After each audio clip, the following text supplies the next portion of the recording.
My first vaccine reaction was a splotchy rash on my right arm, day 3. 10 days after each shot, severe leg pain. About the time of my April 12, 66th birthday, my toes turned black and blue as I was attempting to sit in the bathtub. Weird, I thought. At kettlebells, I started saying, I can't believe how stiff I am. Then it started becoming nearly impossible to get up off the floor. Then a big wham. The last day of April, I awoke with terrible hand pain, right and left. Stabbing, throbbing, electrical joints, pins and needles, overall numbness. Soon after an EMG test in May, the bellwether test for muscle response showed bilateral carpal tunnel, needing surgery that had appeared overnight with no previous symptoms. The EMG doctor had never seen this before. Saw the hand surgeon in July, and he also hadn't encountered this sudden bilateral carpal tunnel emergency. He has done more than 10,000 carpal tunnel surgeries. My rheumatologist appointment wasn't available until September. The Mayo Clinic revealed that rheumatologists are the doctors in shortest national supply. An email form letter from our state's esteemed clinic declined me as a patient. Said I could be served with local medical resources to solve my then mystery ailment. Spent last summer mostly indoors sitting in a recliner. Quit driving, wore hand splints. Lost 20% of my body weight, mostly muscle, in a few weeks. Severe fatigue and pain. Trouble swallowing and low walking stability. Then I met Susanna on the Mississippi River. She was also deep in her own adverse vaccine reaction. Her insistence that I go to the University of Minnesota emergency room was a game changer. My test showed problems including a 40-fold inflammation increase. I had feet that were grotesquely swollen. They looked like boxes, and I have narrow feet. My rheumatology appointment was moved to August. My University of Rheumatologists diagnosed myositis, an autoimmune disorder, the day of my first appointment, and that is a feat. It is a rare progressive disease, and my type is polymyositis, meaning many muscles. It mimics ALS with added chronic pain. It greatly increases cancer risk. The suspected causes include drugs, viruses, and vaccines. My disease progressed in days and weeks after my COVID vaccines. The usual time frame for diagnosing myositis is 3.5 years. No cure. It is lifelong and requires strong meds. Many of them are not even FDA approved for myositis. COVID vaccines and the virus have increased the incidence of myositis worldwide. The Myositis Association is surveying members about their experiences, and international myositis experts are studying this connection.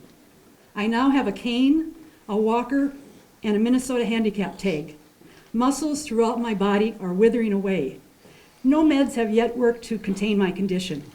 Completed 2 endoscopic carpal tunnel surgeries in the past month. That was a slick process, though. What a difference a year and a pair of vaccines can make in a life. Thank you, sincerely, Christy. So the second shot, I don't know why. My instinct, I went in and I left and I went in and I would joke with people, I'm really nervous, I don't know if I should do this, whatever. I went and I got the shot, and that was 3:30 in the afternoon on May 13th. It was the second shot. By the next day, I was on Microsoft Teams. I'm in sales. I was on Microsoft Teams, and everything was wrong. Everything was wrong. I was shaking. I felt like there was electricity under my blood. Felt like my blood was boiling. I couldn't explain it. My arms started flapping. I'm like, why are my arms flapping? My armpits were swollen. I started to feel like I was convulsing. I was having shortness of breath. Luckily, my husband, he's self-employed, and he was in the home, and he came downstairs, and for the first time in 20 years, he called the nurse line, and he's like, stop working right now, this is wrong, something is very wrong. And I'm like, I think I'm fine, it just, I feel really weird and whatever. And at one point, I felt really stiff, and I thought I was going to fall under my desk. We called the nurse line. They said, immediately right now, either tell us you're in the car and you're going to the ER, or we're going to call the ambulance for you. And if anybody's called the nurse line, they don't normally do that sort of thing. They just kind of tell you, like, maybe you should do this or whatever. Fast forward, I spent the entire day in the hospital. My children had to get picked up and have dinner and wonder where Mom was. In the hospital, I had to wait. I had the sensation. am I dying? I feel like I'm dying. I feel like my body is shutting down. I don't know what to do. At the same time, I could feel people looking at me, and I thought, I wonder if they think I'm on drugs. I couldn't sit in the metal chair. I started to feel like my body was straightening.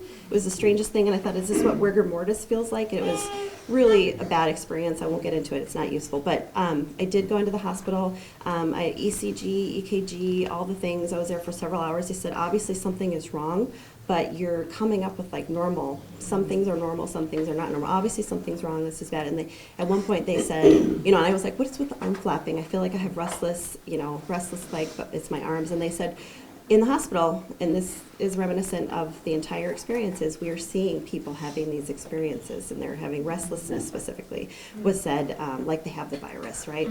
So just fast forward, I almost had to stay for the weekend. They said, something's obviously very wrong, so we're not going to tell you to go home, because if something bad happens, we don't want to be liable, is essentially what they were saying.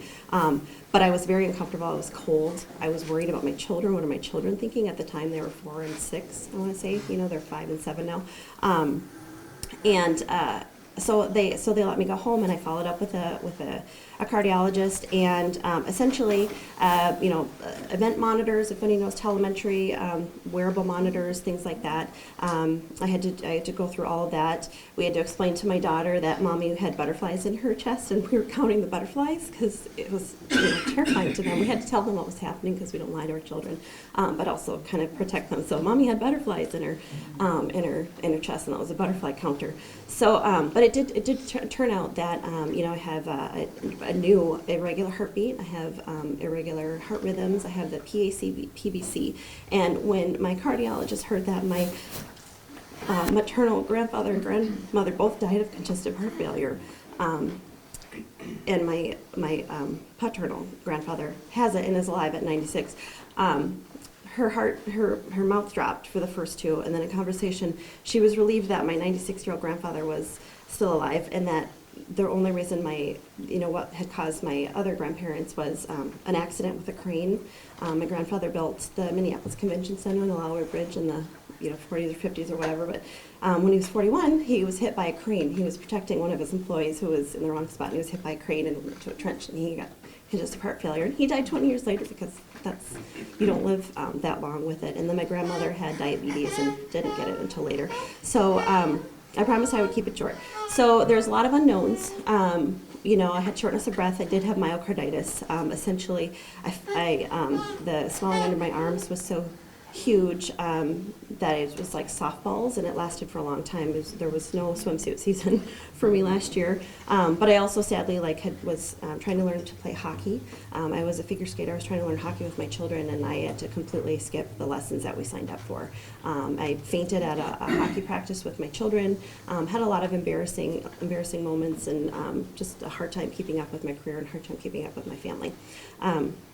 So just where it stands now is I do sometimes feel a little bit of relief, and what I've done is adopted what my grandparents did to treat, because I have a cardiologist, I have doctors, they can say, obviously this is from the vaccine, but we just don't know, or, but there's no written record.